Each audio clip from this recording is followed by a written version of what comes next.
Good morning. Welcome. Rahul is here. It is a beautiful Sunday.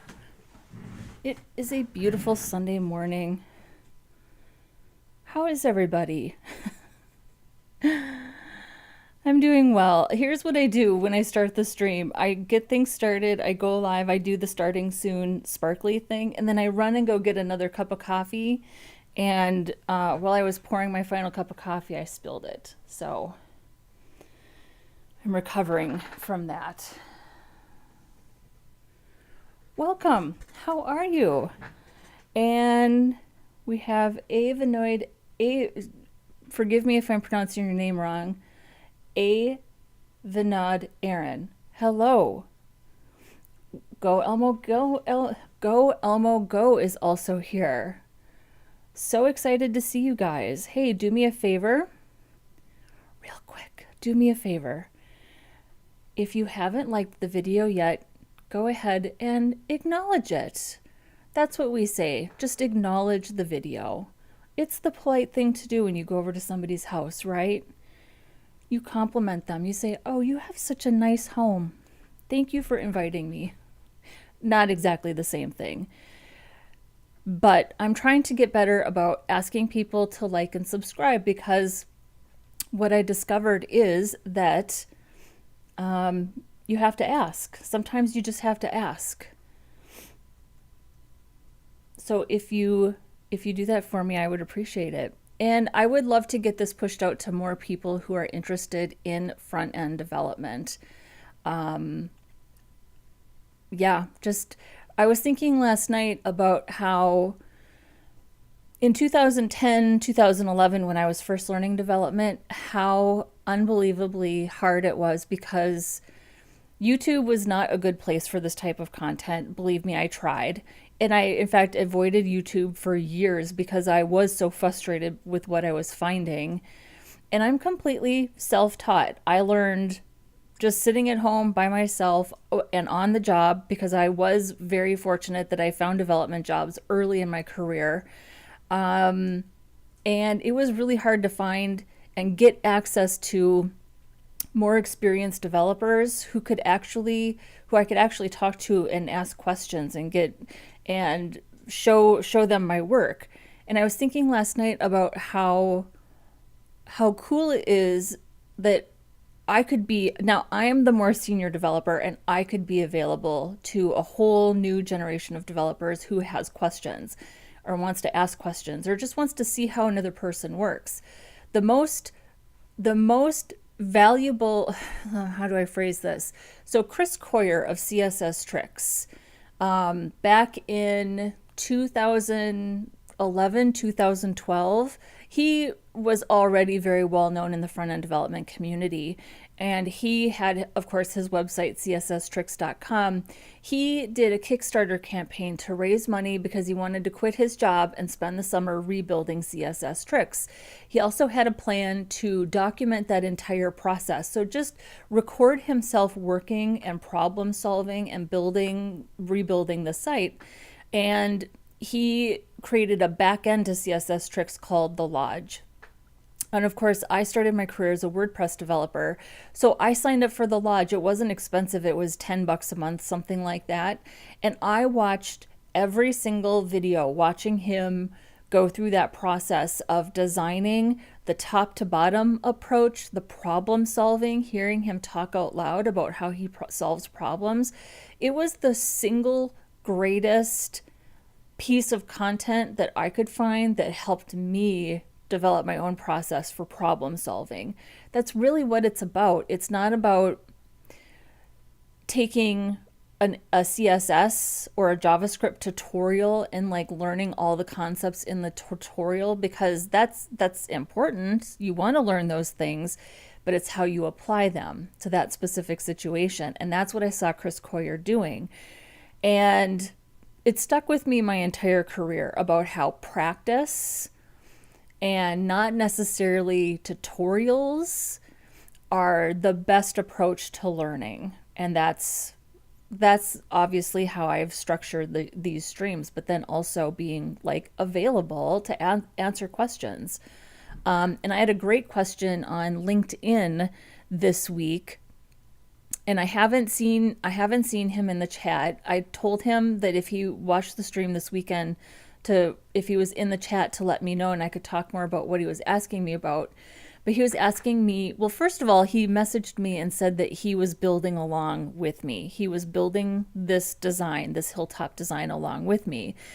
And then he came back a day or two later on LinkedIn, and he said, I have some questions about accessibility and why you're doing XYZ. Can you explain this to me? And I was like, this is so cool. This is exactly why I wanted to do this. So, yeah, just wanted to share that with you. And Monique, if I didn't say good morning, I meant to. Greetings to all. I also wanted to talk about some link pseudo classes because this came up yesterday. And I'm going to pull up my files here real quick. I'm not prepared. Because I was thinking about this last night, and I was talking about how there was an acronym for link pseudo classes, and I couldn't remember what it was. I thought it was something like HATE, and I was like, oh, that's a terrible acronym. But the acronym is love hate. That's exactly what the acronym is. So here are, right here, hover, active, focus. So what it actually is link visited hover. Oh, that's not what I meant to do. It's link visited. So love, LV, love hate is the acronym. Link visited hover active. And then we have the LVHA rule and order.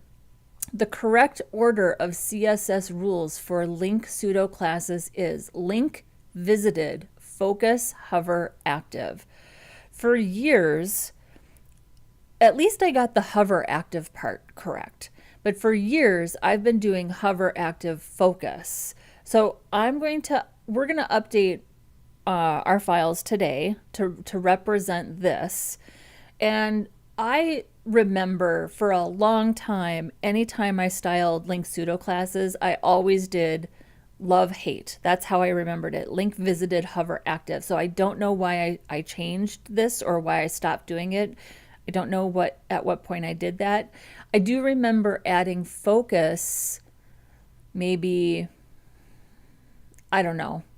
It was several years before I added focus. So we're going to get back to this. So I'm really glad that I looked this up. So yeah, so I think I'm going to try to do a video this week on pseudo classes. And this got me excited to talk about pseudo classes. So let's go ahead and update this. And one moment here. One moment.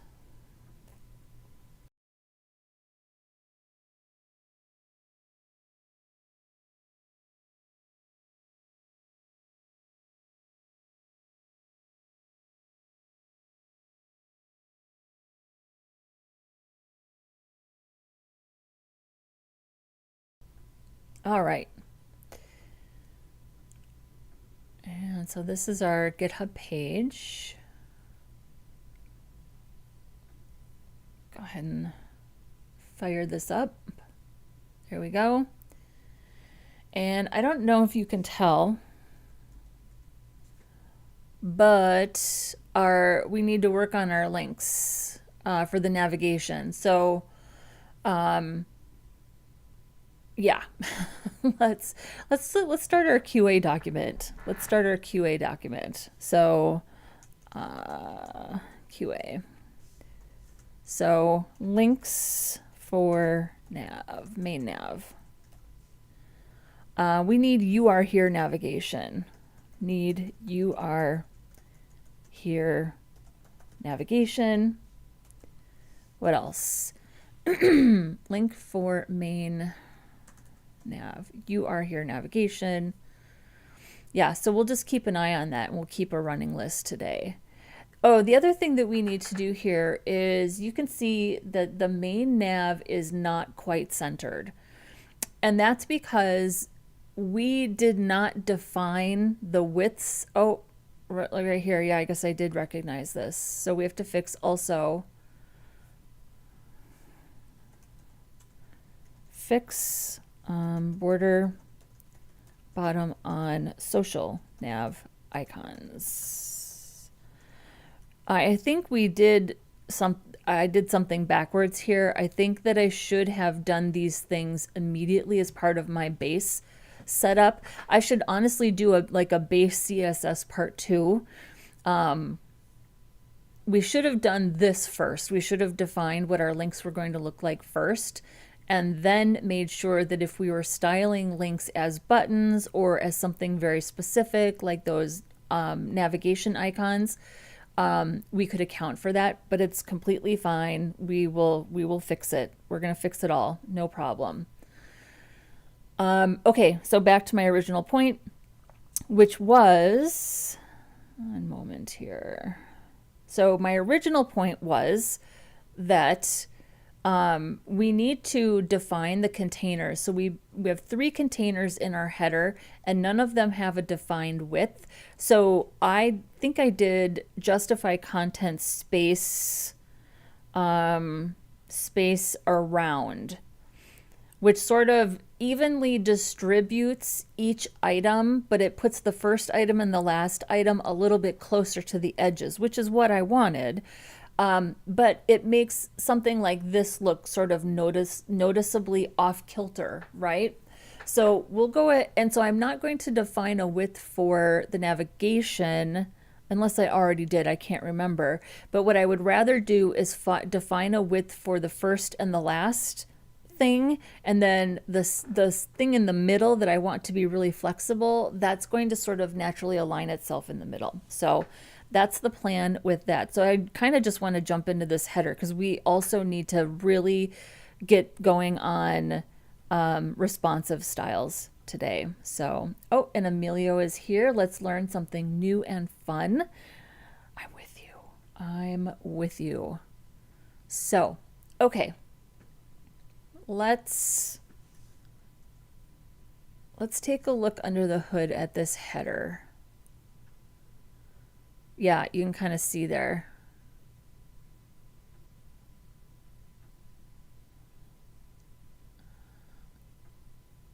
Oh, I did give this a width.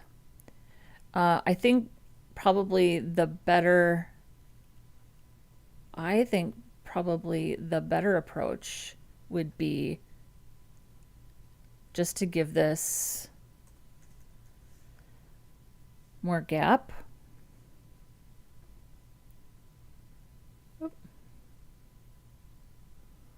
Yeah, to give that more gap. And then the 3 things are, well, that's hidden. So we've got the H1, which is naturally 164.15 pixels.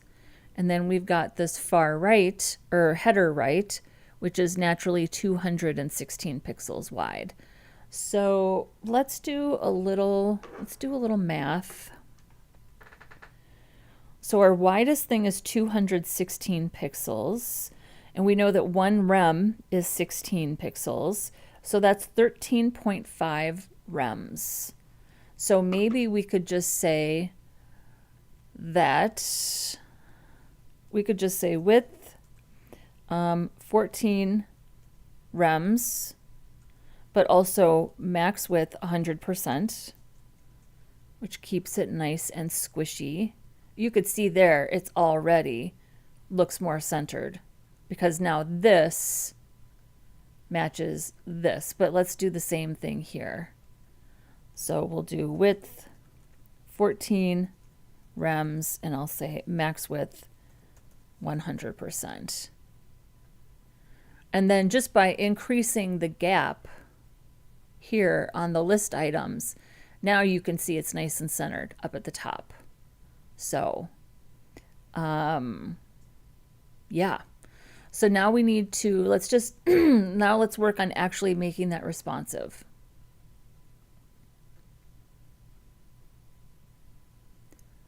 Yes. All right.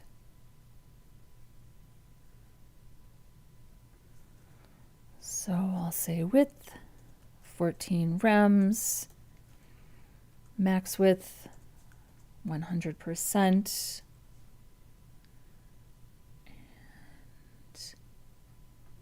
Do the same thing here. Width, 14 rems, max width, 100%. And then I'm going to change this gap to 2 rems and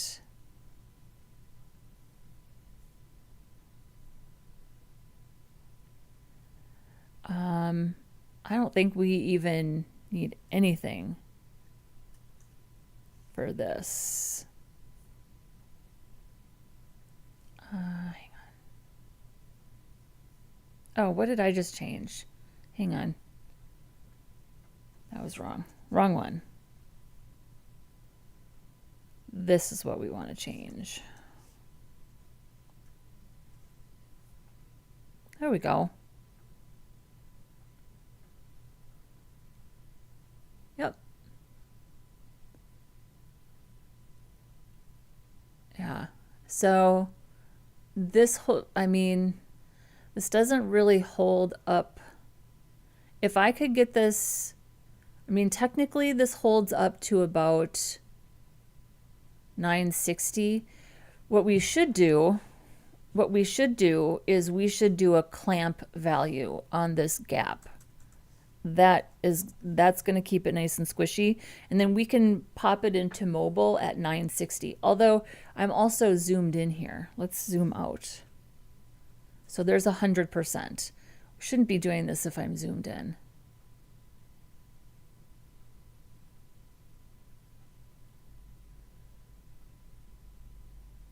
I guess it's about the same. So there's 960. Yeah, let's clamp the gap.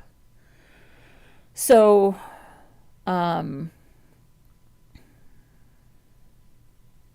okay, so I know I want the top value to be 2 rems. I'll do 1 rem for the lowest value. So we'll do, I don't know, 3 VW. I don't know. We're just gonna play with it and see what happens. I know there's probably like a calculator that I could use. So right here is our 3, which I think is not squishy enough. So we'll do 2.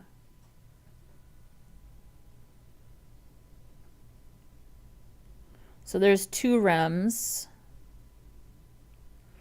And then it switches to 2 VW at about 1566. That's interesting. But it is getting nice and squishy. It is doing actually a really good job. I think though that it could be a little bit more.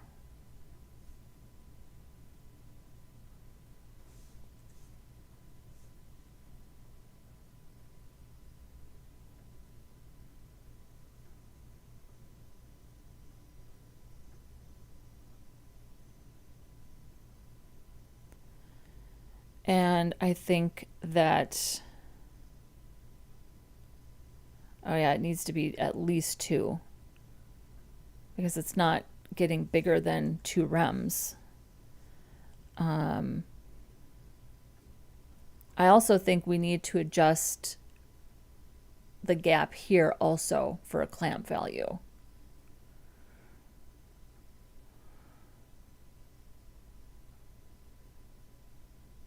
There's 2 rems. I mean, it switches to 2 VW pretty early. I'm going to go with this for now. But we may adjust that later. And I think we definitely need to, I think we all also, this is looking a little off kilter in general. So, and we have somebody new in the chat, always learning new things.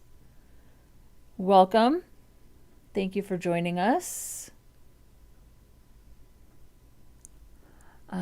Let's check and see what's happening with our, why do you look off kilter all of a sudden?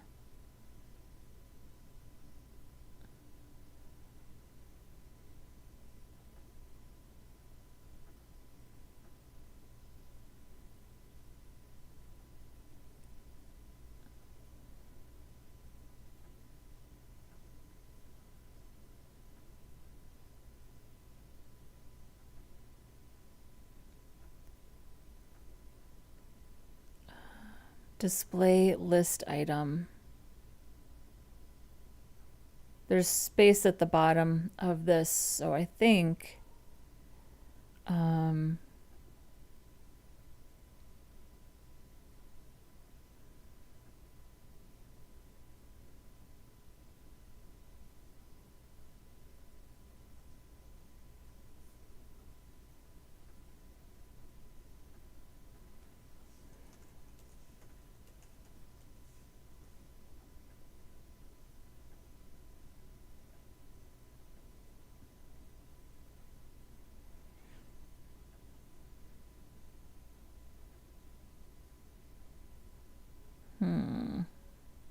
is it the line height?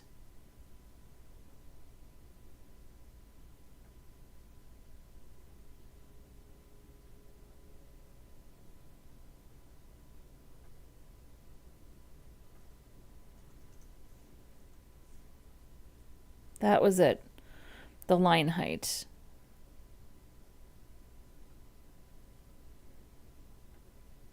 Yeah, I think display list item is fine. We just have to change the line height for the LI.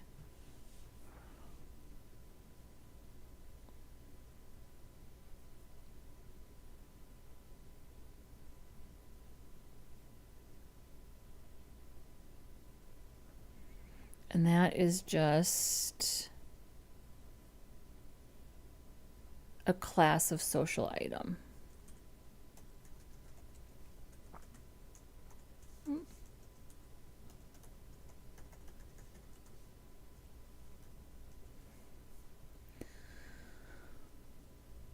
I'm surprised I didn't notice that before.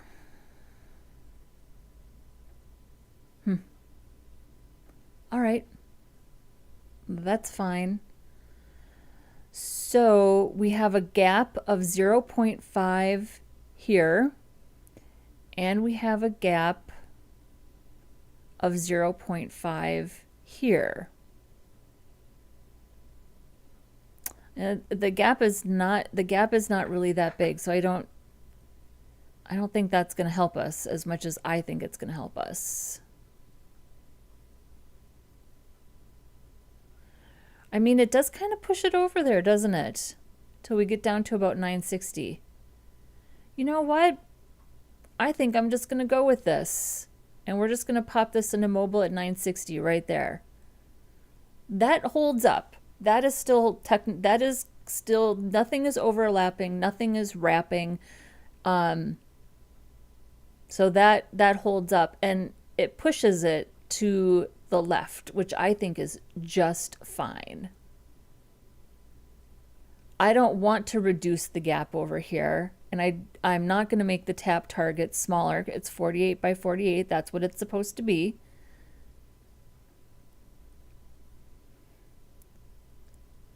So we're going to go with it. And you know what we could do? We don't have to wait till 960. We could pop this into mobile at 1024. Right there. Also perfectly acceptable. Let's do that. We're going to pop it into mobile at 1024. I like it. And then let's fix let's fix we just need to make sure that we don't have that border on hover. Oh, and actually, let's also fix our links, which is how we started this conversation in the first place.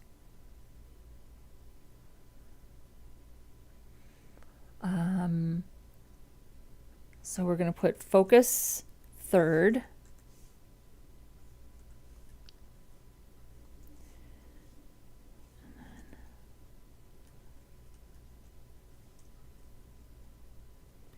And then this will be link and visited. I love it. I love it when we do things the right way. I love it. So love, LV, hate, HA, love, hate. That's the acronym. And then focus is in the middle. I can get on board with that.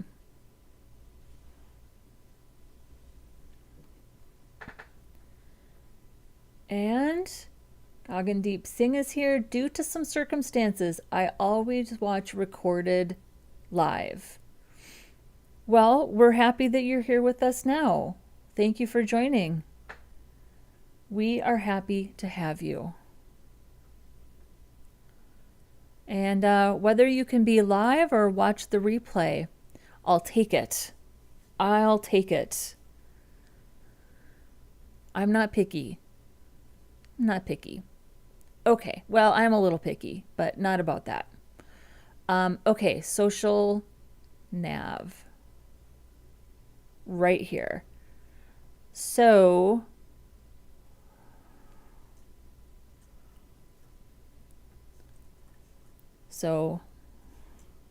link, visited, focus, hover, active. We're going to say border. Well, we're going to say border bottom. We're going to say border bottom none. And we're also going to say border bottom none here because the border exists. The border exists.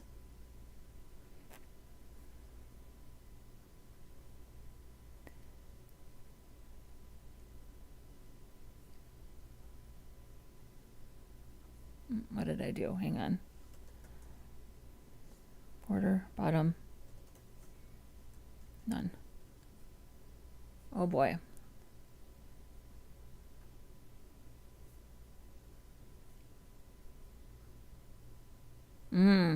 That's why. These are separate. Link, and that's how much you want to bet. That's why I stopped using those. So the link and the visited.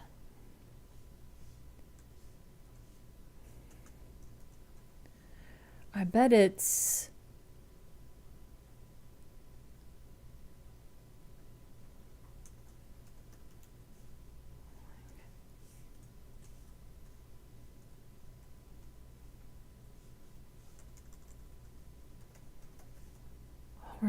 we're just changing all the things. That's all right though. I'm here for it. So link and visited are the default styles. Focus, hover, active. Yeah. Well,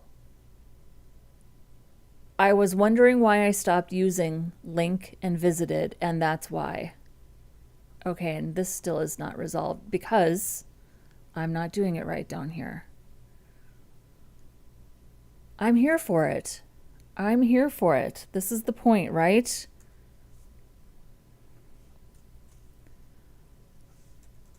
So we have like a whole new way of doing links now. We have a whole new way of doing links. Gosh darn it. What's happening here?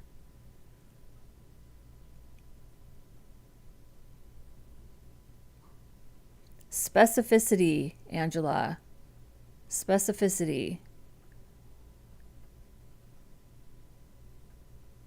Yep, I am not being specific enough. That's cool. We'll go ahead and add another not. We will add another not. This is not, since this is not working.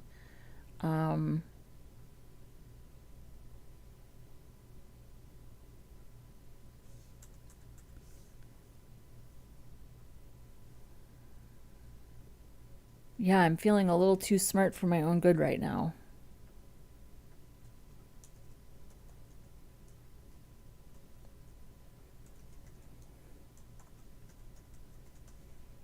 I think that'll work.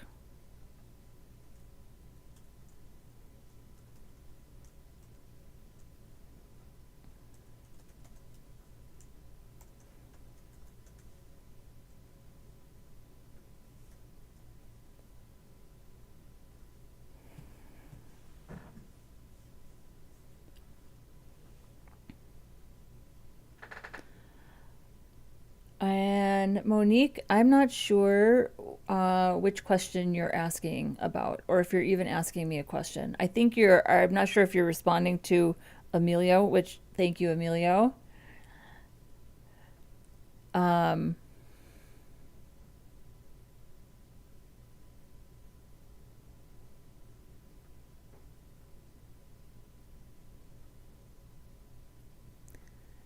In my quest to be thorough and do things the right way, I'm questioning. Clearly, I stopped doing this a long time ago, and this is the reason why. But I also like doing things the right way, and the whole point of going back to writing vanilla CSS was to get back to basics and to also expand on my core foundational skills. So, the other thing that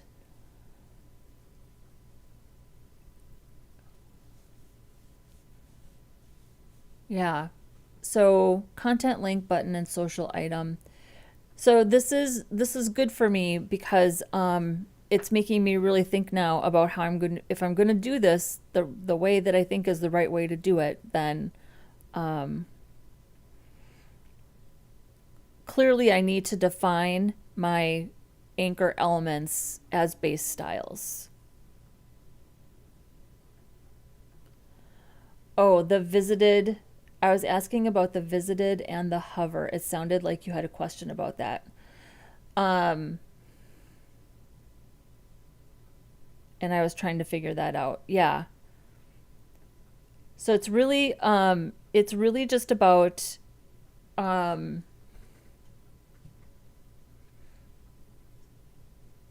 yeah.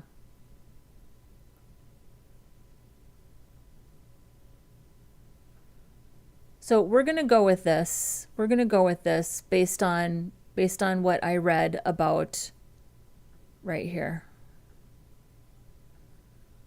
Based on this, which is what I remember originally learning. So this order is due to CSS's cascading nature and rule specificity. For instance, a link that is both hover and active needs the active styles to take precedence as it represents the immediate user interaction.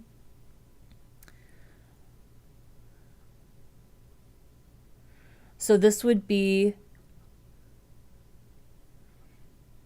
the default style, and then you could do a separate style for visited, a separate style for focus, which I never change the outline because I always just leave it as the browser default. So they're showing here every single pseudo class being styled individually. So I do think it's interesting that I never use the visited pseudo class,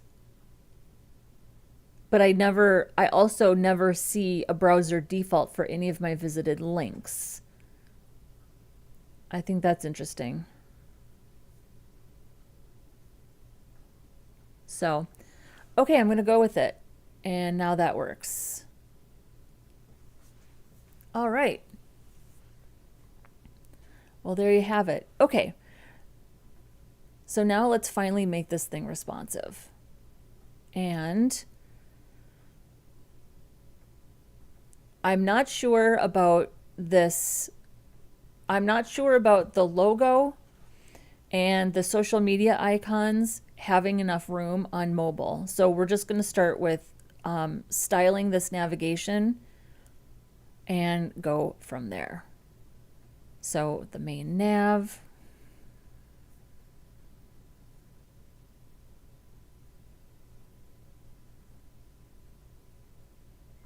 Okay, and mobile nav, that's actually our button right there.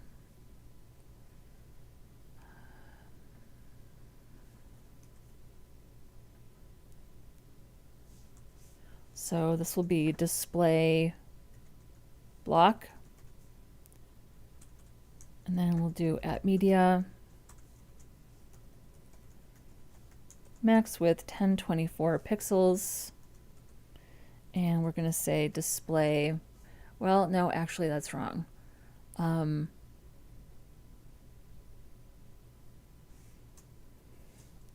going to say position static. And then we're going to change the position. Position fixed or sticky? Sticky. Fixed. Oh.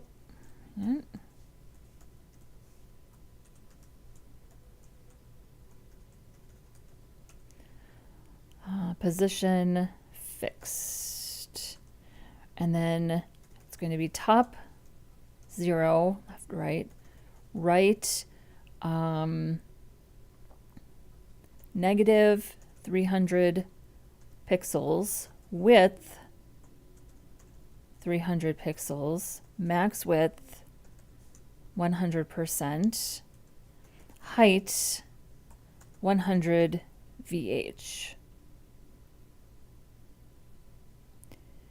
Then we're going to say, we're going to do a class of active. So we'll say main nav active. And it's going to be right 0. And we're going to transition right, whoops, 300 milliseconds, ease in, out. And we will probably need to adjust the Z index on this. I'll just do this for now.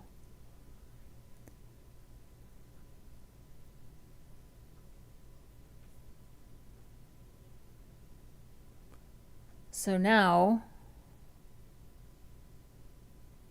you can see if I hover here,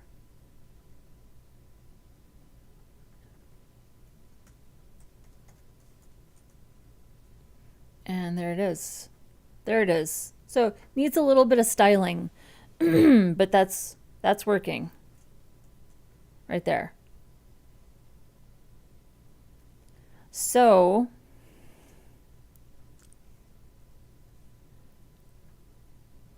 how much room do we have for these now?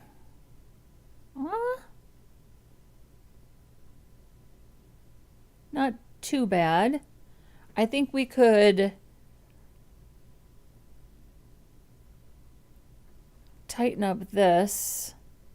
So we could change that to space between. I don't know if that makes that big of a difference.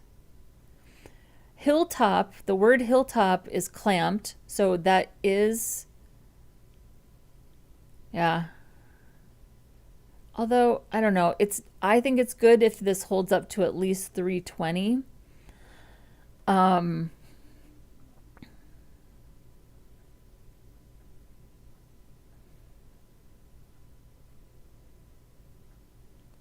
I think I am going to have to change the gap there to squish things in. Well, it also, we need room for our menu button. So probably what I should do is also hide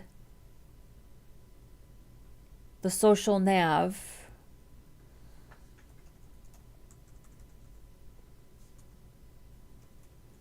I'm just doing that temporarily because we also need to display block this, which we haven't. We're gonna style this button. We're gonna make our own button.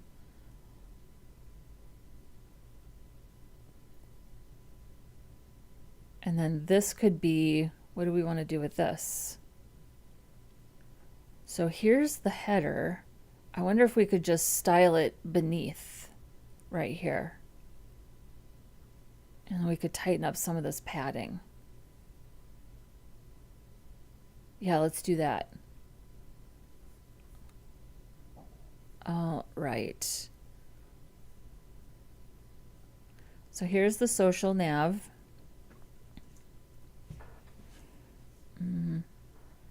That's the nav element. Social nav. Whoop.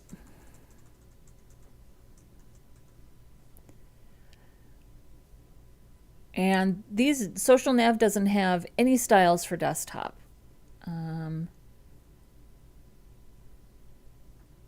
The parent container is display flex, so I can make this display block. Well, display block, see, we shouldn't be using display. We should be using position. So we'll say position static. And then we'll do a media query. Max width 1024. And we'll say position. I want this to be absolutely positioned to the header right container. No, I want it to be absolutely positioned to the header. And the header has position sticky. So I think that counts as being relative to the header. I'm pretty sure that counts. So position, I mean, can we just make this position sticky as well? Oh, did it again. I think so.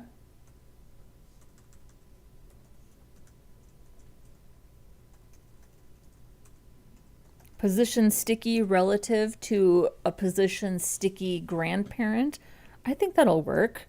So we'll say top 0, left 0, width 100%. That's actually, it's top 100% because we want it to be all the way down to the bottom. And then let's make sure we have some Z index on there. I'm just going to do 3 for now.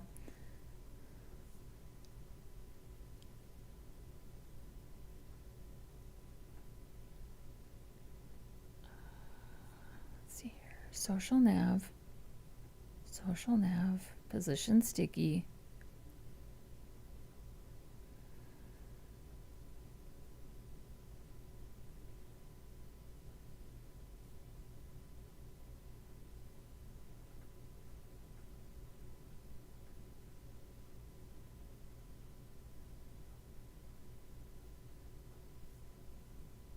Yeah, I don't think that's gonna work.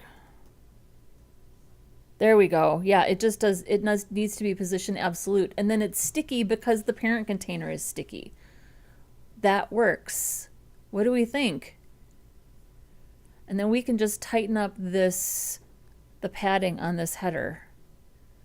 So maybe we'll do 0.5 rems. Nice.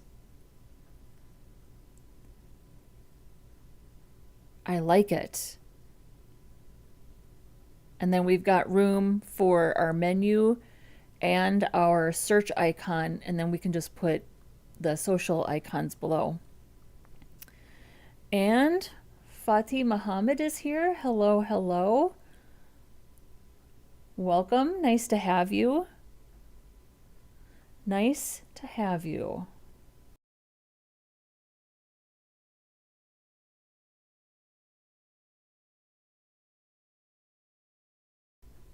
All right. So this is going to be absolute. And We can adjust this a little bit with the media query.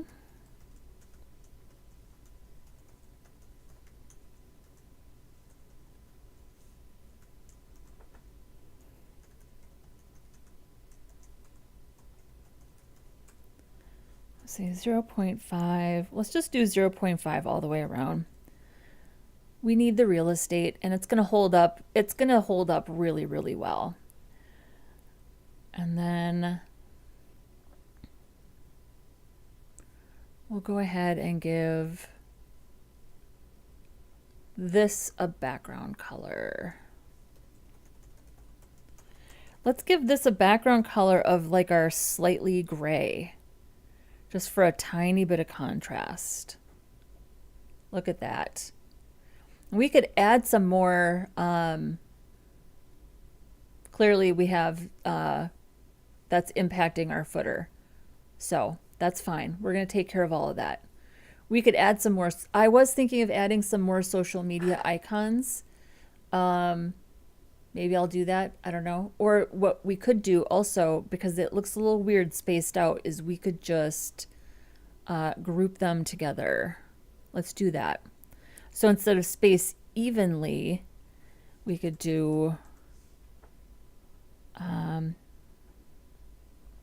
we could just do center. Yeah, we'll just center them. And then that leaves a lot of room for people who want to add more social media icons. I think we could even, well, I don't want to reduce the padding, but we do need to, how much you want to bet this is line height again? No, that's not it. Here maybe? No, that's not it.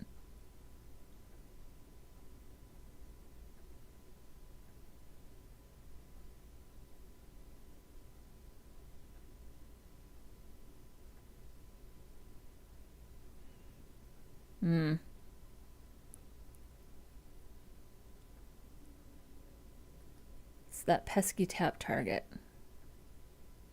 Well,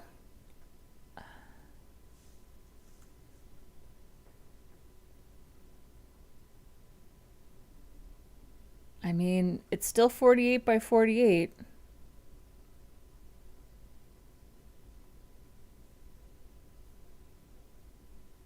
I actually think that looks really nice.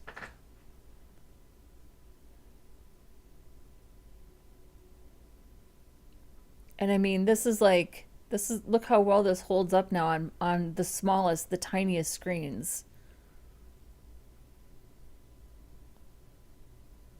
Yeah, I'm down for it. I'm here for it. Let's go back to our header.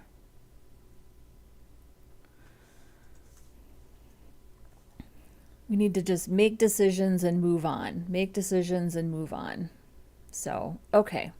And then here is our mobile nav button. Let's get that situated.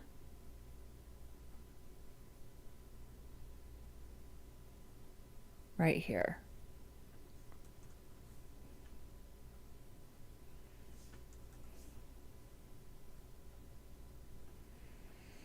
Relative units make the media query relay on layout and positions, and that is how responsive is work. Relative units make media query relay on layout and positions, and that is how responsive is work.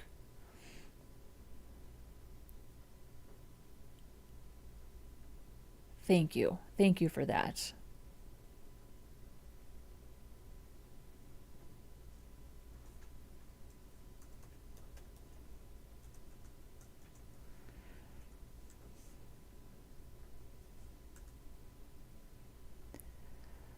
So we'll say display block, and then our button is 3 divs, and we're going to go ahead and right here, we're going to style that ourselves.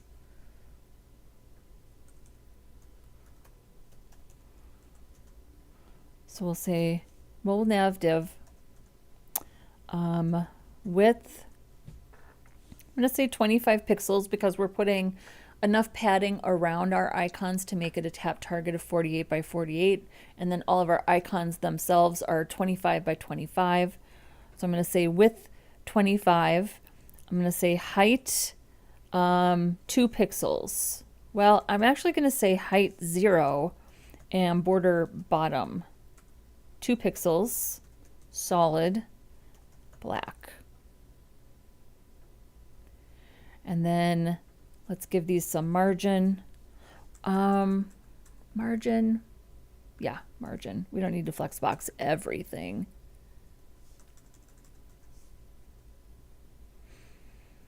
So I'm going to say margin 0.5 rems on the top and bottom and 0 on the left and right. There we go. It's a little, tighten this up a little.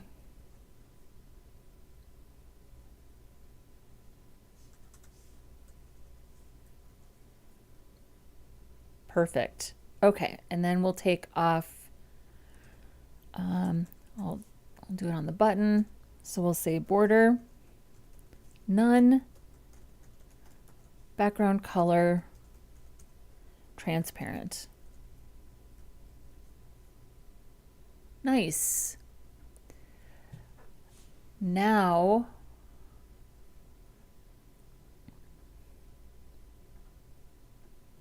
so here's our button. And then here is our header right. Okay, so we're going to adjust now our width for mobile. We also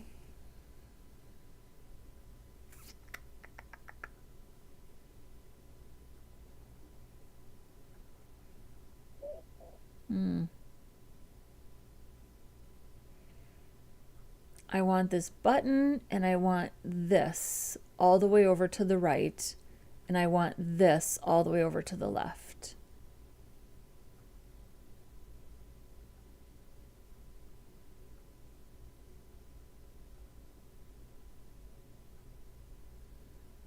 Well, let's adjust this. Header right.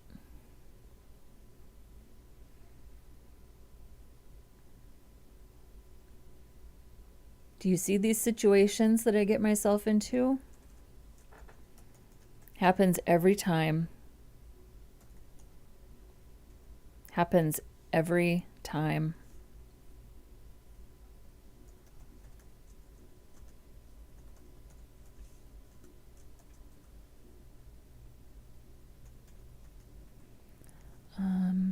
Just gonna say with, I think I'm just gonna do, oh, I did it again.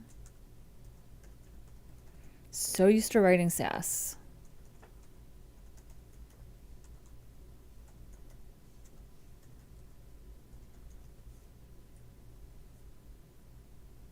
Oh, okay, that worked. How did that work? There we go.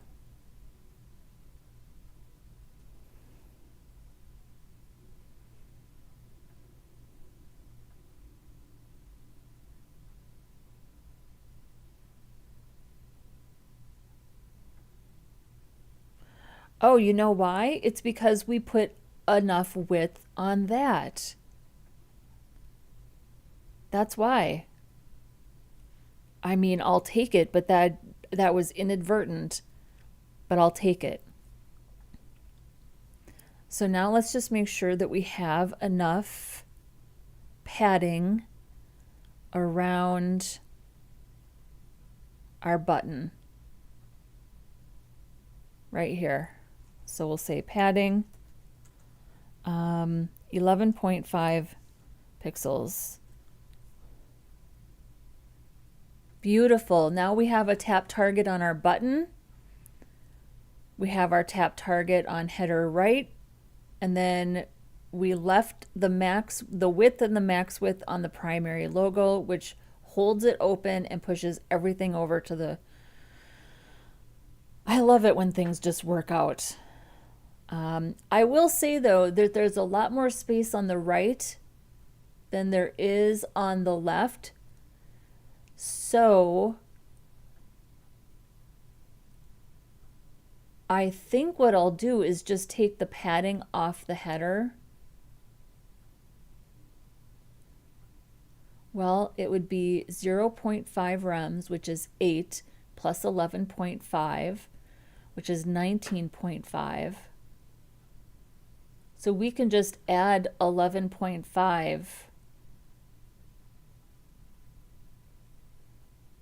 to the primary logo. That would be the easiest thing to do on the left.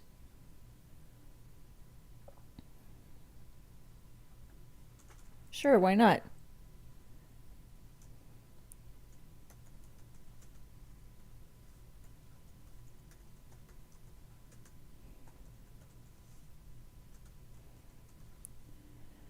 And Monique is running into issues with YouTube, rebooting, and will return. Because the best way, seriously, the best way to troubleshoot is to turn it off and on again. We will be here when you get back. So I'm going to say padding 0 for desktop, but then for mobile, I'm going to say padding on the left 11.5 pixels, and we should just say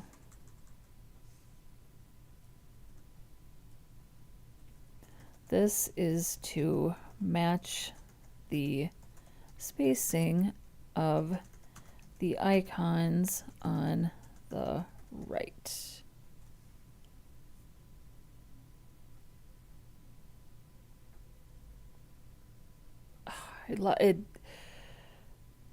It worked. I'm so happy it worked. I can see your comments. Yep, hopefully, yeah, I hope everything is okay there. I can see your comments. I don't know. I think you had another message here that didn't work, but I can see subsequent messages. And then let's align our social nav, which is right here. So I suppose we could move this down. Use the same media query. Whoops.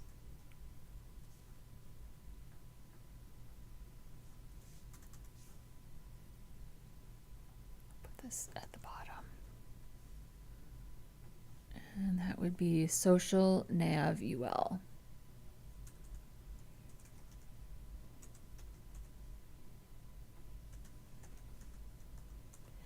And we're just going to change the justify content to center. Look at that. For the last couple of weeks, I was a little bit stressed about this header, which is why I was avoiding doing it. I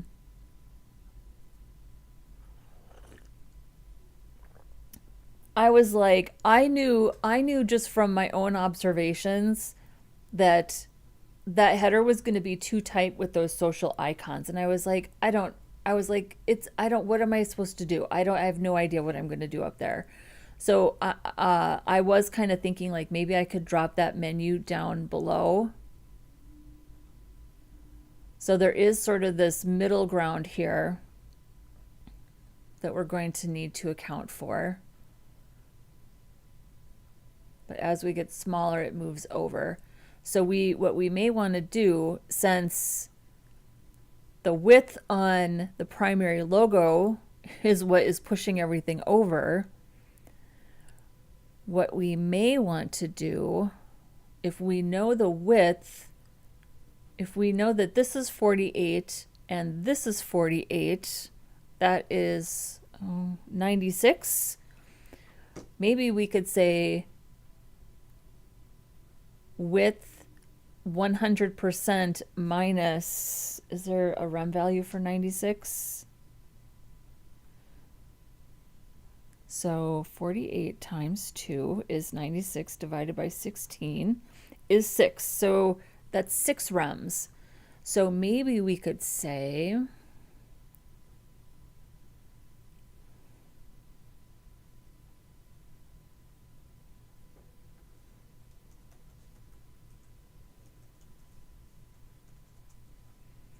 calc 100% minus 6 rems.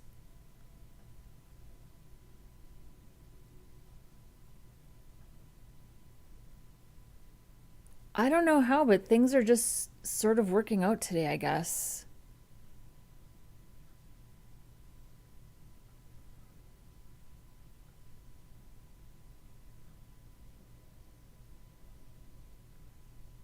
And then I think at some point we're going to have to, our max width is not really kicking in. Oh, I guess it,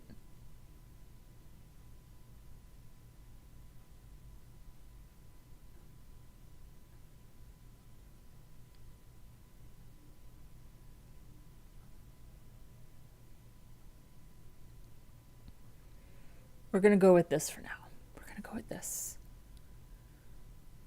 So that's our primary logo. And we already have a media query for the primary logo. So that's no problem whatsoever. So we're going to change the width to calc 100% minus 6 rems. Look at that. Okay, we have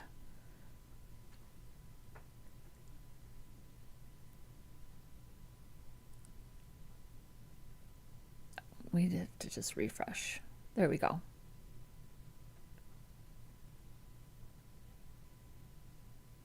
What do we think? Do we love it?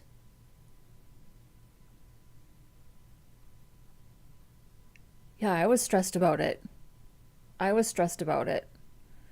So I want there to be more space in between these navigation items. I want there to be more space. So now I feel like we've got a little more wiggle room.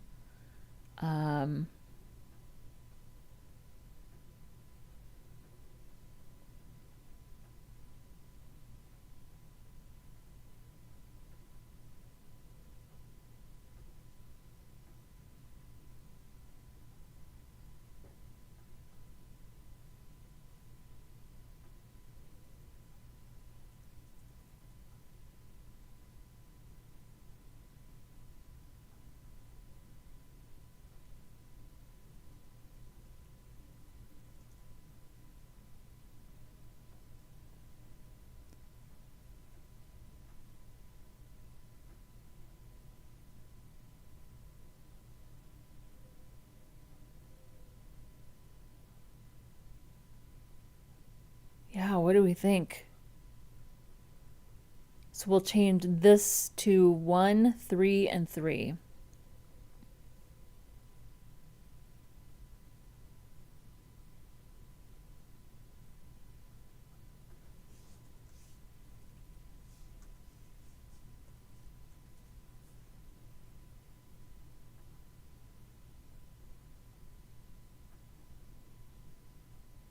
Yeah, I like it spaced out a lot better. And look, we kind of almost have a guide here where you could see, kind of confirm the spacing, right?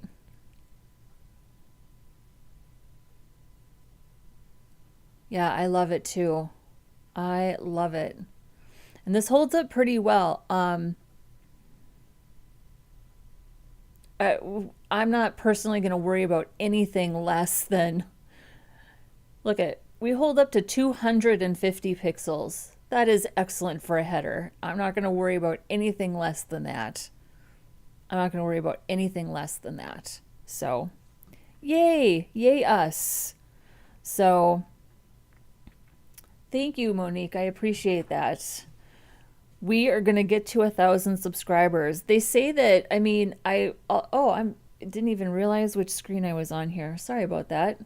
They say, like all of the YouTube gurus say that you don't get subscribers from streaming. That is the primary way that I seem to get subscribers from streaming. But I've only just in the last month or so started to really dive into creating actual content now that I have time, right? So, and that takes time. It just takes time listen, the YouTube algorithm isn't going to be able to ignore me forever, but it needs to see me here for a while. 60 days, 90 days, 6 months, however long it takes, is how long it takes. But I definitely do get subscribers from streaming, so that's super fun. So thank you to everybody who likes and subscribes. I appreciate it. Okay, so let's make sure now that we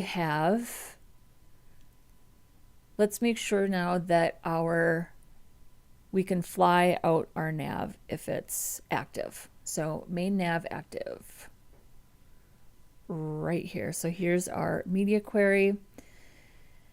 And I'm actually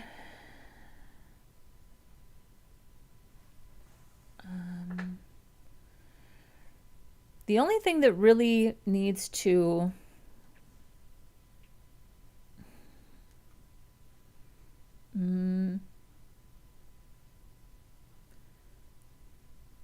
so this can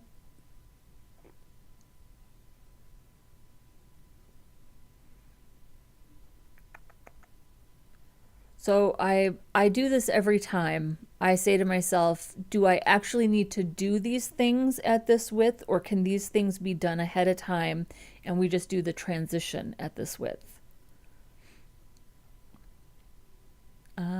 This for sure needs to be at this width. I think our button can absolutely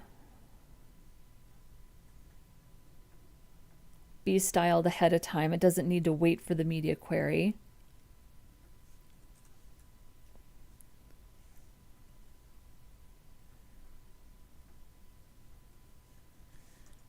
So all we're doing is the display property at the media query. So the button is styled on page load. It doesn't have to do that when the screen changes. Although, to be honest, the average user is not going to change the size of their screen the way that we are. You're either going to look at it on your desktop or you're going to look at it on your mobile device.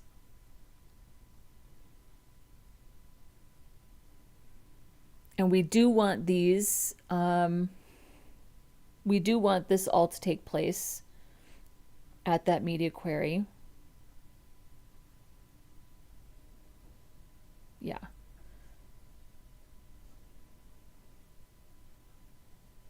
And I'm going to change this name. I want to change this. This is a button. I want this to be changed to the name button, so it makes more sense.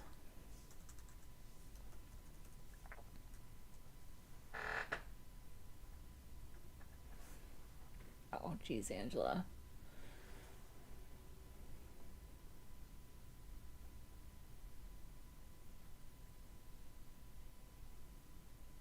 Yeah. And then this needs a background color of white. And then we just need to style our unordered list. So right now, and let's move this to the bottom. Let's just move this whole thing right down to the bottom. Right here. So I think all we need to do is change our flex direction. So that's the main nav UL. Main nav UL flex direction column. And align items is center, but really we want to do justify content center.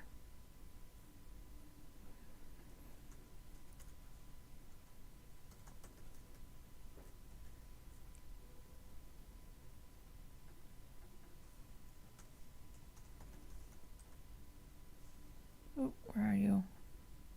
Oh. And then There we go. We need a z-index of 4 to keep that on top.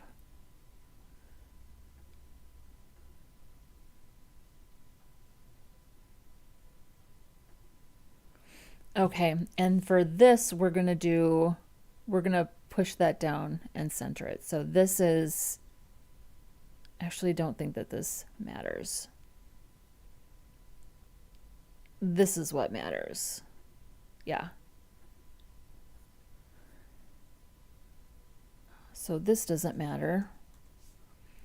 And this needs to be a z-index of 4 to keep it on top.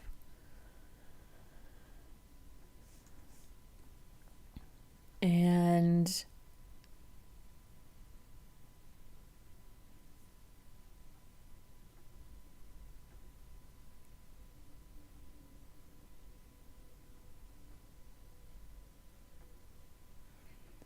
we just want to push down the UL. So probably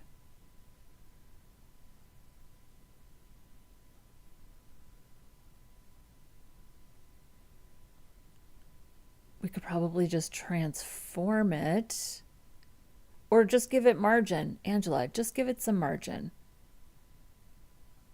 So we know that our header is 48 pixels.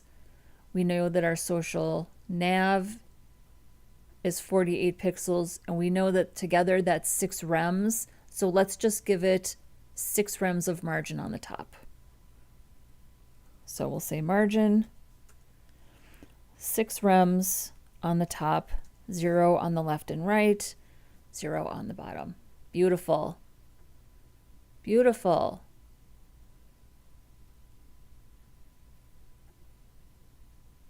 Okay, so now,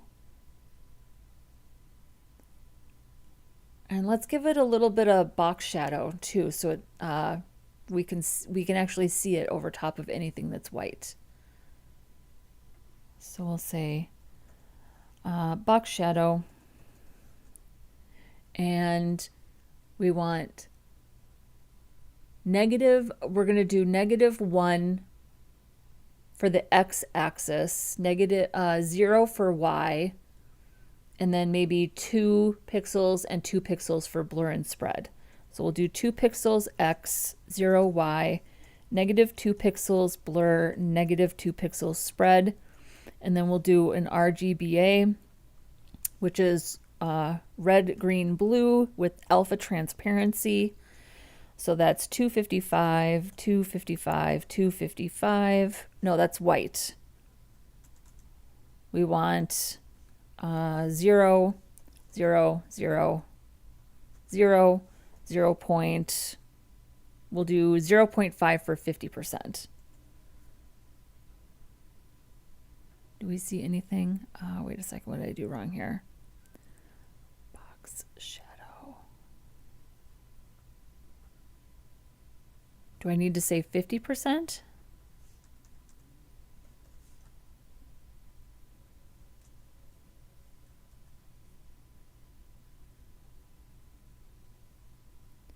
Invalid property value.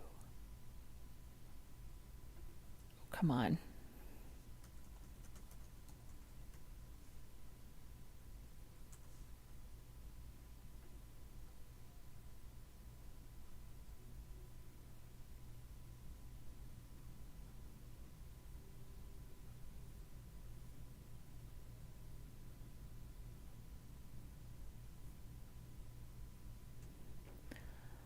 Length,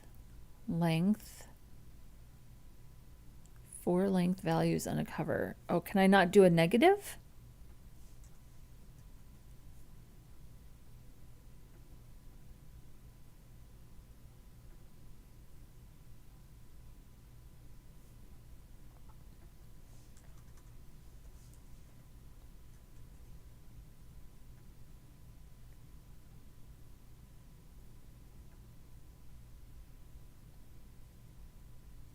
Yeah, you can do negative values.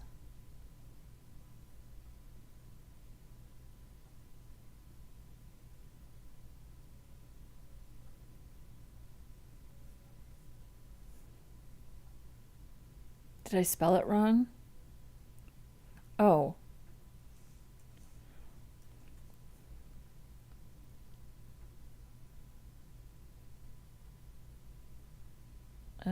RGBA.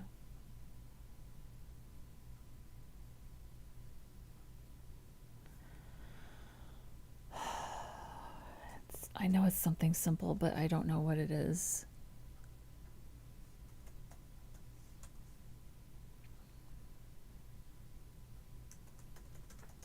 Why doesn't this work?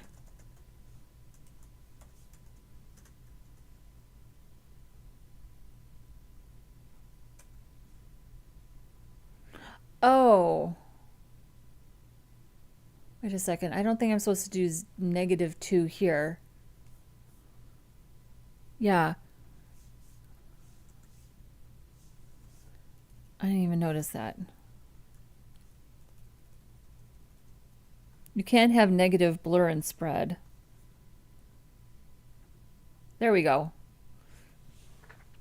There we go.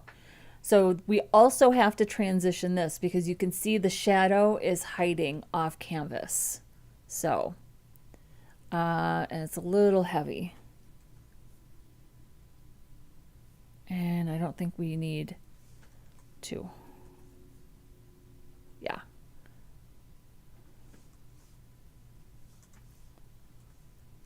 So we'll also say main nav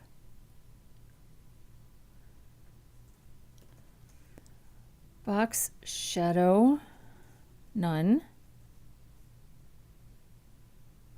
Oh, you could still. Oh, we have to transition it also. So box shadow none.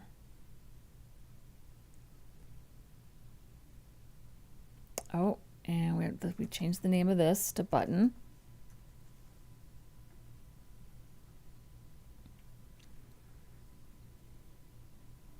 And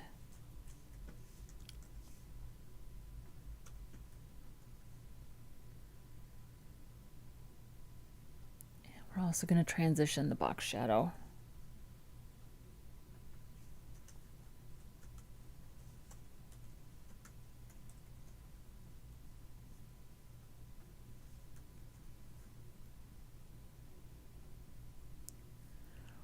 Still there. Can I not transition a box shadow?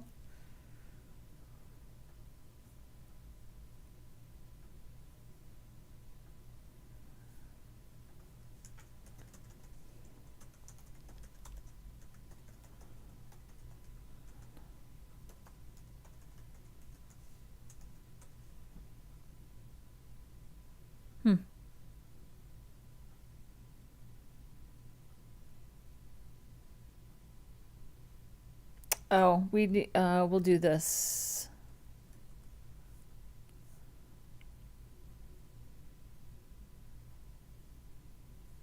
Where did I put it?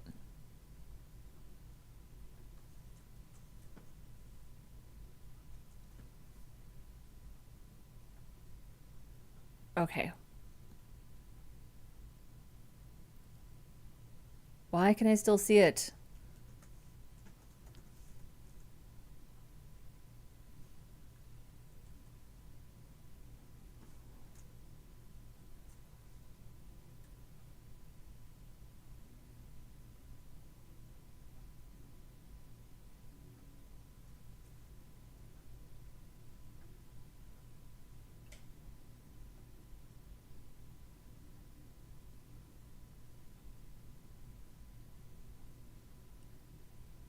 Oh, I put it in the wrong place. Okay.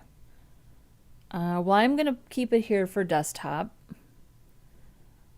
but it needs to go here. And then this, it's for the active. Got it. There we go. There we go.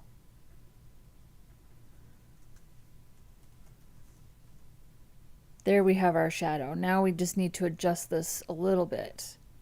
It's pretty dark. There we go. Much more subtle. There we go. So you can just see that little subtle shadow.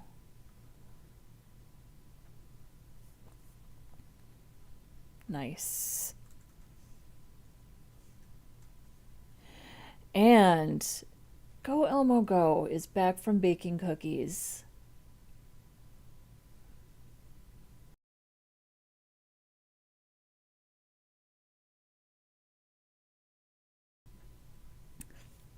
Well, we are styling our mobile navigation.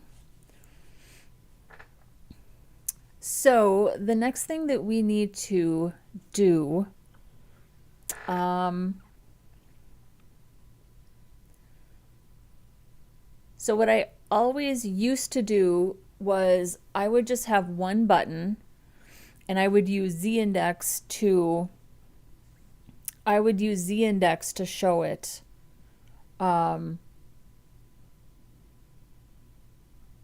To show it all the time, just one button. But I think it's better to have a second button inside this container for accessibility is what I'm learning. So we're going to do a second button and put it inside the container. So when the container's open, so there's two buttons. There's open mobile navigation and then there's close mobile navigation button. So we're just going to say open menu,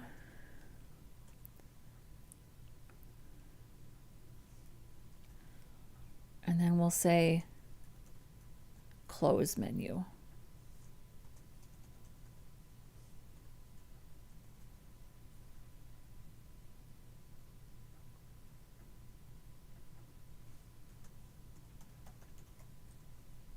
Look at that. That's a million times better.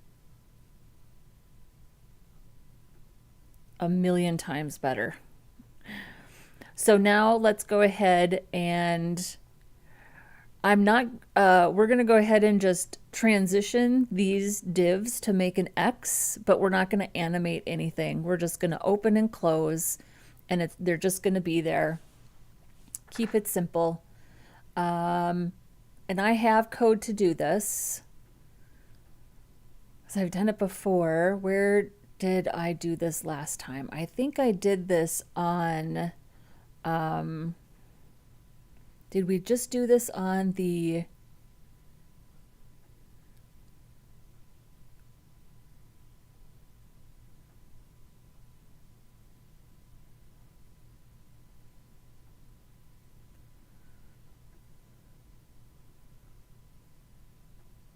yeah. So I'm just going to grab the values for this transition.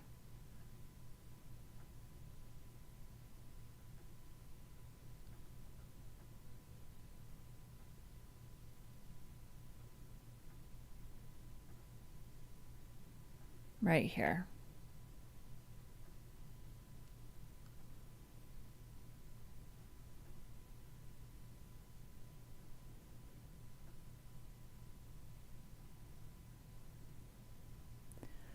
And so for this I used nth of type. So we've got nth of type 1, nth of type 2, which is technically hidden, just with 0, and then nth of type 3.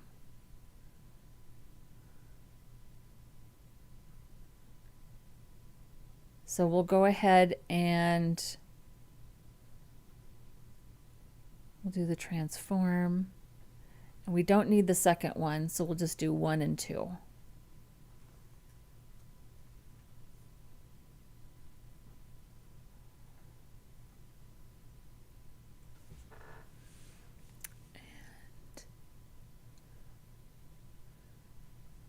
I mean, technically, if one is covered up, we don't have to specify which is which.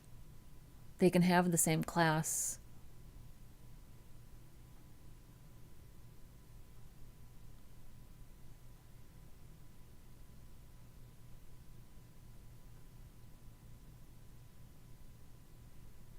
No, we do. No, they should be. So this would be mobile button. We'll do mobile button, mobile open, and then mobile button, mobile close.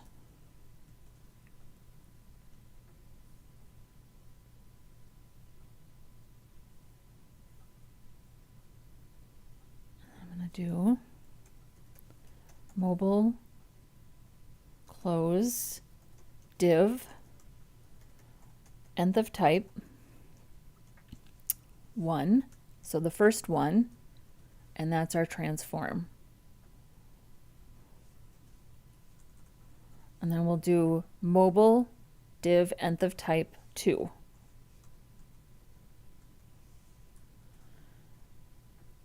And we're only going to show 2 because we're just making an X. We don't need all 3 lines. And then, but for this it's technically 3 because I did animate this.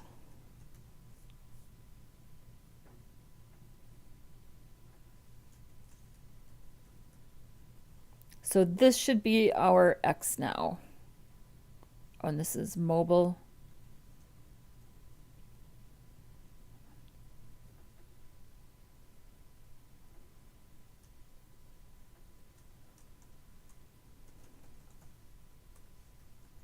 Mobile close.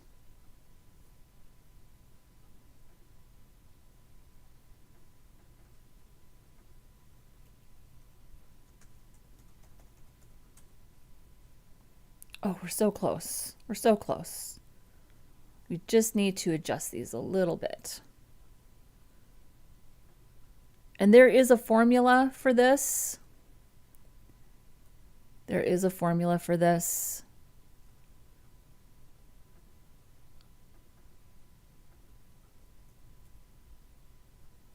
There.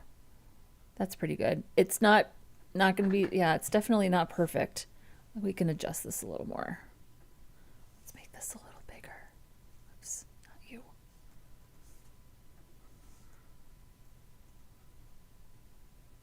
There.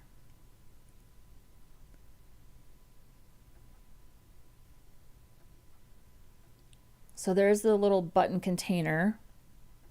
So let's what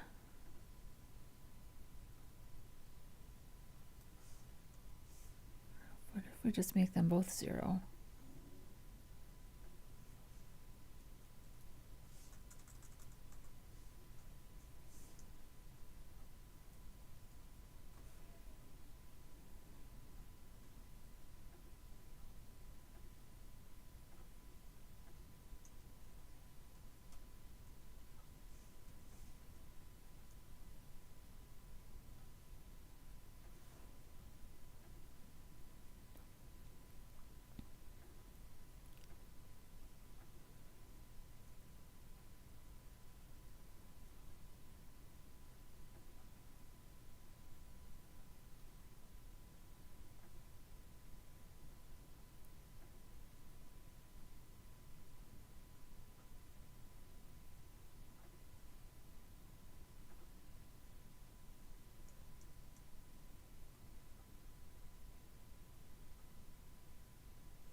There we go.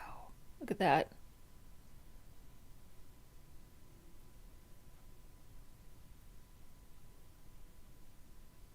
All right, so 2, the translate is 2 and 2. I bet this is going to be -2.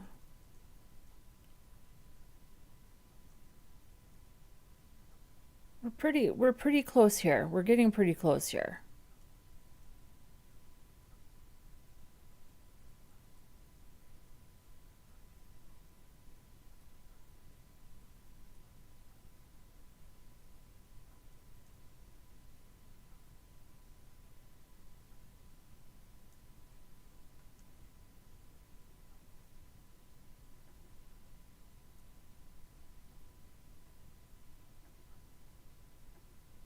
I think I'm just going to go with this. I'm just going to go with this. Okay, so we've got 2 pixels by 2 pixels, and then we've got 4 pixels by -3 pixels. You could probably just use an SVG. But this is how we did it. Okay. Whoops. Wrong window. Okay.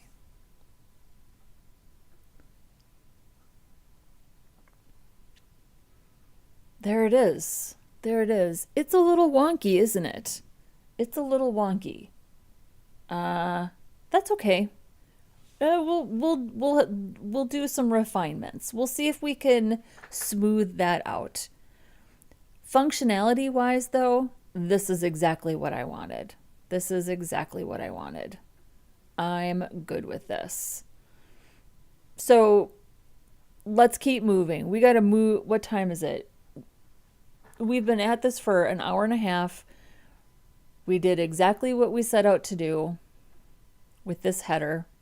But let's work on this slider now. Yeah. Okay, so here's what I'm going to do for the slider. Because we have one piece of content, the content does not change when we slide the slider. So what I'm going to do on mobile, and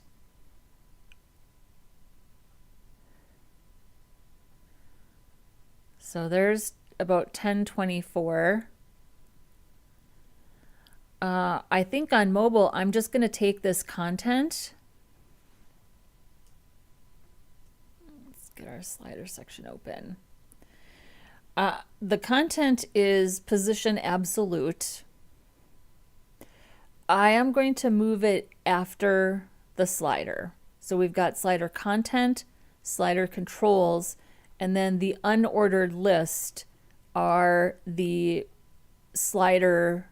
We'll add a class here, slider items, and then each li is a slider item. I'm going to move the content after the slider, and then on mobile we're just going to drop it down into this space. That's what we're going to do. All right, we're making decisions and we're getting things done. And this is huge, right? I mean, this is a huge part of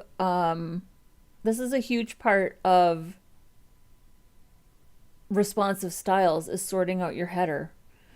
And there's a comment in the chat that I want to respond to. So thank you, welcome. Wow, using Tailwind makes life so much easier than vanilla CSS. So you might be new here. The point of this is to use vanilla CSS and to not rely on a framework. So I know Tailwind is very popular and a lot of people love using it. But this channel is about using vanilla CSS and vanilla JavaScript and understanding core foundational basics. So I know that libraries and frameworks make things a lot easier and a lot faster, and I absolutely respect the organizations that move quickly and need to make sure that they have a good structural base. What's the word that I'm looking for? It keeps things consistent, right? However, I believe, and in my experience as a developer, that not enough people understand how to do the basics. Not enough people understand vanilla CSS. Not enough people understand how to work through this type of problem solving. And so the whole point of this channel is to do that. I know how to use frameworks. I know how to use libraries. I've been a front-end developer for 12 years. The focus is vanilla and understanding the basics, because as front-end developers, you will not spend your entire career working on big, beautiful frameworks and well-organized CSS. You will be handed legacy code, spaghetti CSS files, And you could get yourself into a little bit of trouble if you don't understand how to do some of these things. So that's really the point. It's not that we're in denial about frameworks or that we think frameworks are bad. It's just understanding. The basics. That's all it really is. Frameworks are great, but I need 100% control. Plus, it's just fun to figure out stuff as you go. Yeah, it's honestly, Emilio, I totally agree. I find this to be incredibly fun and satisfying. I love working through these problems. I love it. Frameworks are now, but you need to know the basics. So that's the point. That's the whole point. But just to be clear, I absolutely respect your comment, and I am grateful that you're here hanging out with us. And yeah, keep it coming. Keep it coming. If you want to know what I'm thinking, you just have to ask, right? Thank you, Monique and Emilio. I appreciate that. So, all right. All right. And honestly, I'm not trying to do things the easy way. I'm trying to like think things through and solve problems. So that's that. Okay. So our slider content is absolutely positioned to the slider. And again, at 1024, I'm just going to pop this down below the slider. That's all I'm going to do.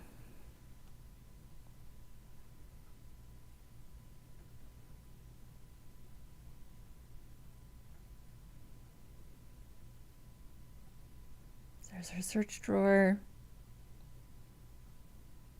Where's our slider? Here's our slider. Here's our slider content. So we'll just on mobile make this position static, and it's just going to put it right underneath. So let's go down to the bottom and we'll write our media query.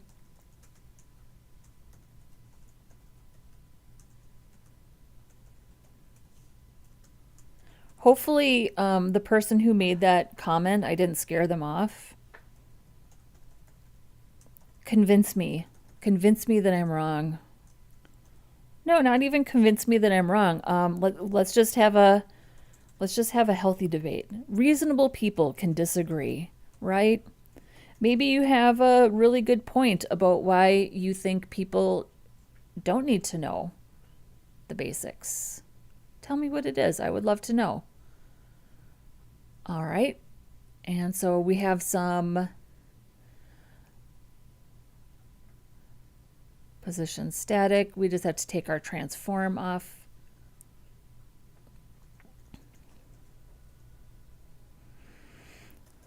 Translate 0, 0.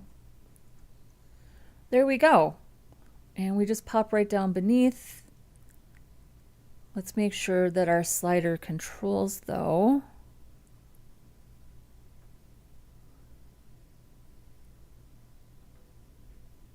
And so our it's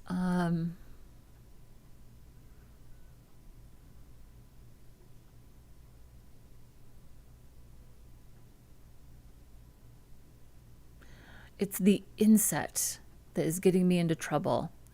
It's the inset that is getting me into trouble. That's why it's stretching.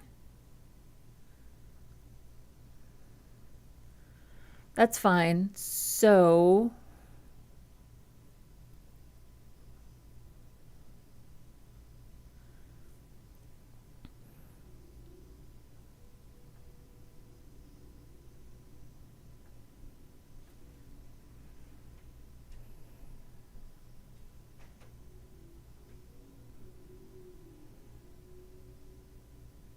because the parent container, it's relative to the parent container, and the slider content is inside the parent container. So I think the best way to and I don't want to transform because that's going to count against to think about this.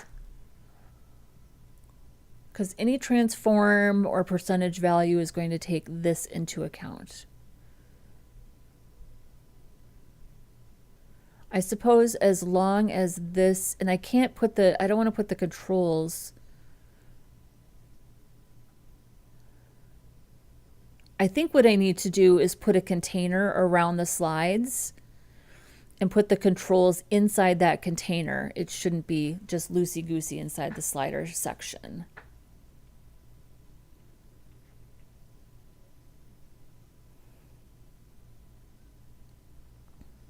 Is that going to screw up my desktop styles?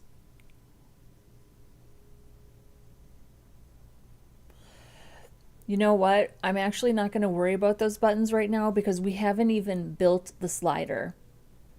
We haven't even built the slider yet, so I'm going to worry about those buttons on mobile when we build the slider next weekend.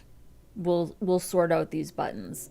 So for now, the buttons are not in the correct place.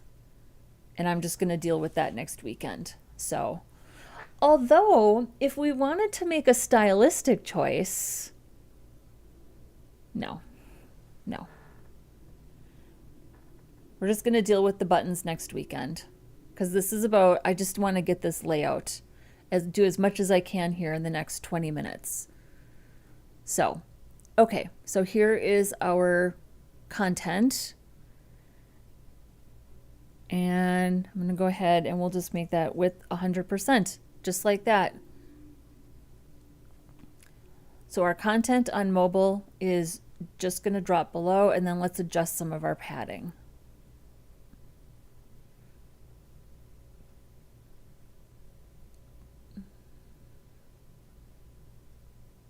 So the slider content.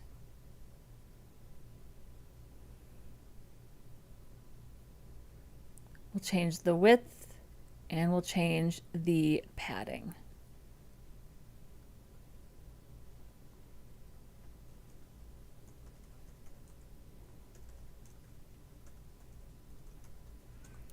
I'm going to change the padding to 3 rems. And then I think we're going to have to adjust our border.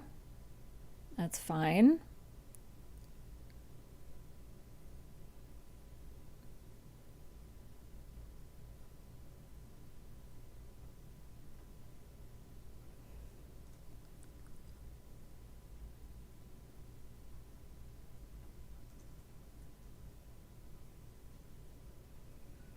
And then we'll change this to, I think we'll just do 1.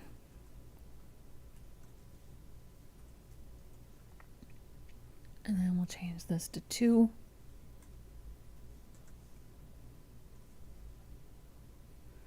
And we don't need to repeat all of this.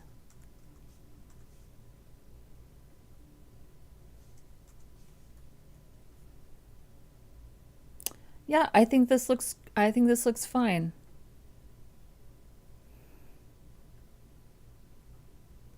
So we do need to adjust the size. And so because this is our social icons are position absolute, it takes them out of the flow and it puts it over top of the slider. So we're just going to adjust the aspect ratio.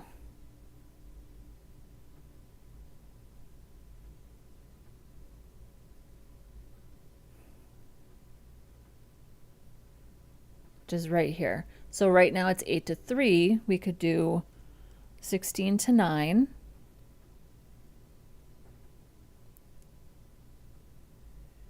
Just like that. Just like that.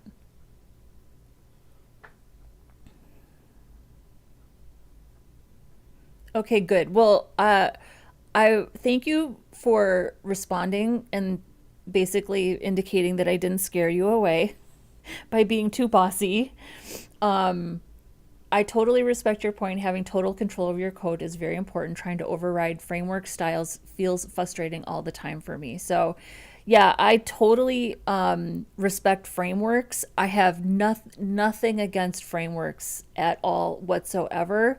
I think of all the times as a developer, especially in agencies, especially as a new developer and a junior developer, early in my career, we get all the crap work. We get all the crap, right? You get all the legacy code, all the stuff that is like spaghetti CSS that has been modified over and over and over again. And that is where I just learned to really respect the fact that I need to understand kind of some basics like positioning, display, things like that. And once I was did a better job understanding those things, it made my life as a junior developer, or just honestly being in a new agency or organization, they're always going to give you the garbage first, right? And it made my life easier. And then, you know, as I worked my way up or started to build trust or credibility in the organization, then I started to get the new shiny builds and the frameworks and stuff like that. So that's all it really is. I also just happen to love vanilla CSS and kind of going back to the basics. I just really, really enjoy that. And that was the whole point of the channel for me, was to be just to practice and do some vanilla stuff. So, okay, I'm going to change this aspect ratio to 16:9. And again, if we need to adjust that on mobile, or even push that down, because we could even add a little margin on the top here, right? We know that that's 48 pixels is the height of that. So we could say 3 rems, oops, and we could just push that down 3 rems also for mobile. Let's do that. Let's change the aspect ratio and push that down a little bit. Or we could, I mean, we could just go back to 8:3. I like seeing a bit more of it though on mobile. So our slider, what did I do that on? I think I just did that on, yeah, I just did that on the image. Or did I do it? I did it on the figure. So we'll do the slider image, and that also had the aspect ratio.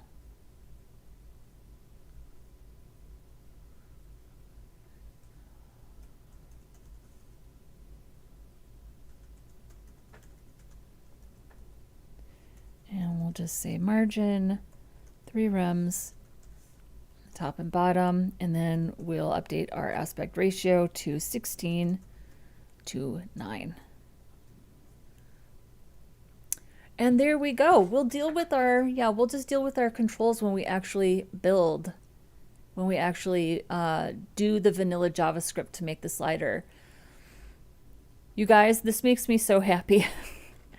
I was really stressed out about this header, and I was like, what am I going to do with that damn slider and that content that clearly doesn't fit? So this makes me really happy. This makes me really, really happy. Yeah, okay, let's, our button is getting a little squished there. Although still, this holds up really well. This holds up really well. So let's adjust some of the padding here. I think we could adjust even more padding here. Yep, let's adjust that to 2 rems. Slider content, 2 rems.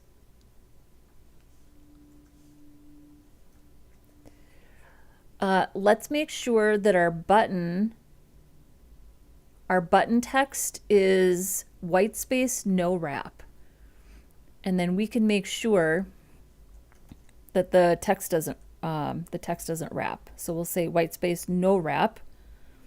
But also we'll adjust our padding here as well. So on our button styles, we're just going to make that part of the default button styles.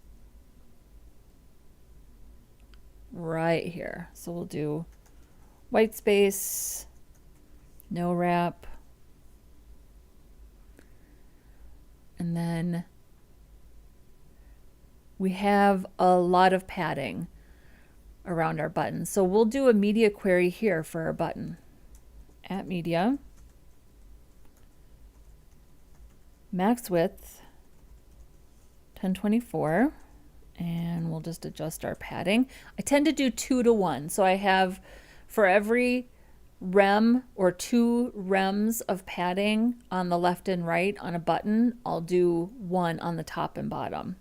That is the ratio that I tend to use. Gosh darn it, I keep doing this.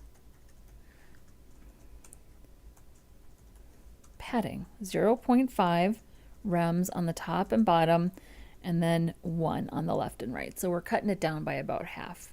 That's a little squishy, isn't it? And we are not tall enough with the tap target.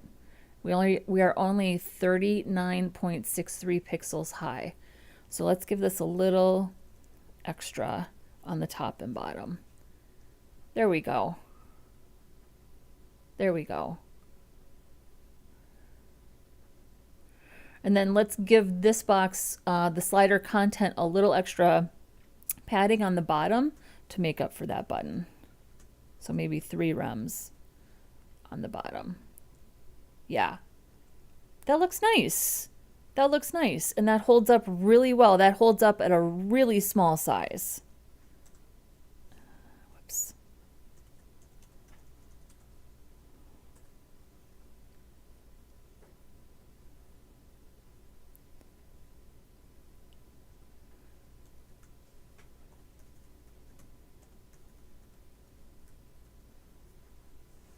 There we go. Look at that. Look at that. So the slider, the header, the navigation, those social media icons. Nice job, guys. We did it. So next weekend, the rest of these responsive styles are going to be a breeze compared to this. I knew this would take a long time because it is as layouts compared to the rest of the layouts implemented on this landing page, this is the most complexity. And it is complex. Anytime you're like showing and hiding navigation, you're taking into account hiding it, showing it, what's the accessibility. We didn't even really test the accessibility. Let's just tab through really quick. So on desktop, if we're tabbing through, perfect, perfect, perfect. Beautiful, beautiful, that all works. Now we don't have our JavaScript implemented yet, so we're only seeing the focus.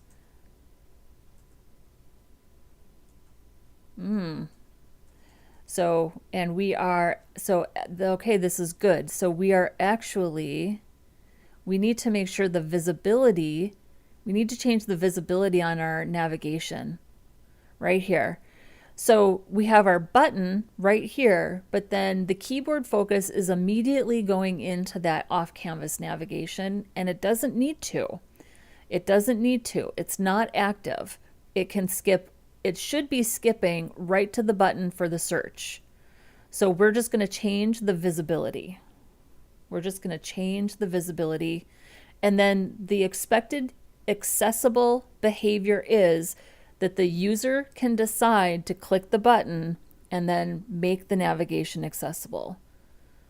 So let's get back up to our navigation.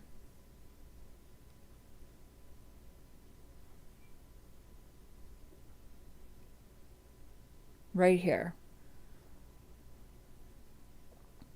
So we'll say, can you transition? I think you can transition visibility.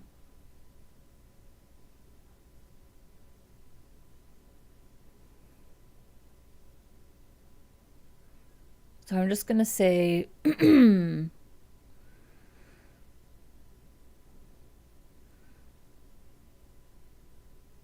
so we'll say visibility hidden by default on mobile, but when it's active, it's visibility visible. I think that's all we need to do. I think that that's all we need to do. So now if we're tabbing through, get the cursor out of the way, now we tab through correctly. But if our navigation is open, well, let's do this. Let's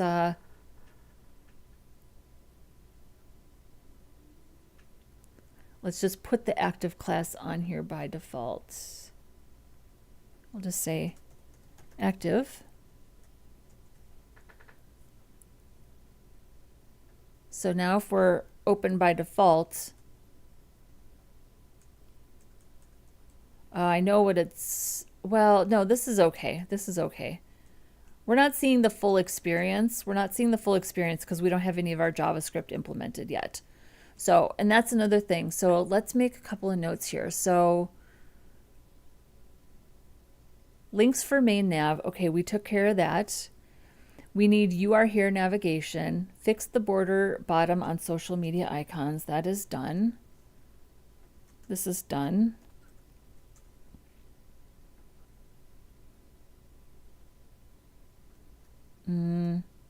Okay, I guess I already had that there. Take this off. This is going exactly how I want it to go. This is working how I want it to work. So we just need to get our click events implemented so we can add and remove our classes. And all we need to do then next week, all we're doing next week is when we click the button, we are adding an active class to the main navigation on mobile. And then when you click the button, you toggle off the active class. And we have to do the same thing for our search drawer because we also have a search drawer with the same behavior. And there's our search drawer, right? So once we, oh, I know what I was going to do. So we need to escape to close menu, and then we need to escape to close search drawer. Just a little reminder when we're doing some of our accessibility testing. That's the behavior. In the past on other live streams, I've been really focused on focus trapping. And it's really not an accessibility requirement to focus trap every time you have something open. I feel like that's important for the search drawer because you can't see anything else. But for the navigation, you can see the rest of you can still see the rest of the site. So that's what we're going to be dealing with next week. So really on Saturday though, next week, we're going to book through the rest of the responsive styles. And I think it's going to go quickly.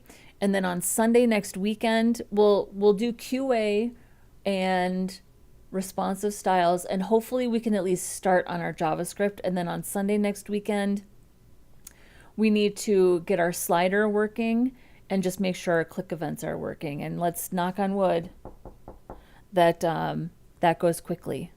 That goes quickly. I think it will. We have so much done. We had a great coding day. We had a great coding weekend. We had a lot of stuff done this weekend. We finished all of our desktop styles. We got the most complicated responsive styles implemented, and we started a QA list. So yeah, we're doing great. All right. Well, everybody, thank you so much for joining me today. It was so fun. What am I doing here? Here we go.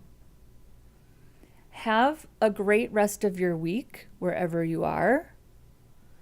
And join me again next weekend. You too. Go Elmo, go. Emilio, thank you so much. Food prepping for the week. I need to do the same. And we will meet here again next week on Saturday. Have a good one.